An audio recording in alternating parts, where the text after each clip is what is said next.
Hello，大家好，今天跟平红岛来学汉语吧。มื้อนี้จะพามาเรียนเกี่ยวกับคำว่าเฮินในภาษาจีนจะว่า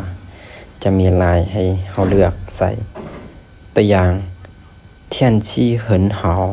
天气很好อากาศดีหลาย天气很好อากาศดีหลาย很好很好ดีหลายเฮินแปลว่าหลายหาวแปลว่าดีมาประกอบให้กันว่าเฮินหาวดีหลาย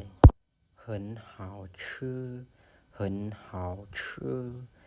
เฮินแปลว่าหลายหาวแปลว่าดีชื่อแปลว่ากินแล้วรวมเข้ากันจะว่าแซ่บหลายเฮินหาวชื่อเฮินหาวชื่อแซ่บหลายเฮินหาวชื่อเฮินเหนียวเฮินเหนียวแปลว่าเฮินแปลว่าหลายเหนียวเก่งสุด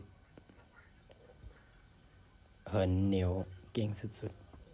ๆเฮินหาวหวานเฮินหาวหวานดีมวนหลายมวนหลายเฮินหาวหวานเฟยเจ้าเฟยเจ้าสบู่หู้ฟาชู่หู้ฟาชู่ครีมนวดผมมู่กู้ลูกมู่กู้ลูกครีมอาบน้ำเชื่อชัวชัวจื้อเชื่อชัวชัวจื้อแปรงขัดห้องน้ำสีฟ้าสวยสีฟ้าสวยยาสระผม花茶花茶ฝักบัวกู่กวางกู่กางอ่างอาบน้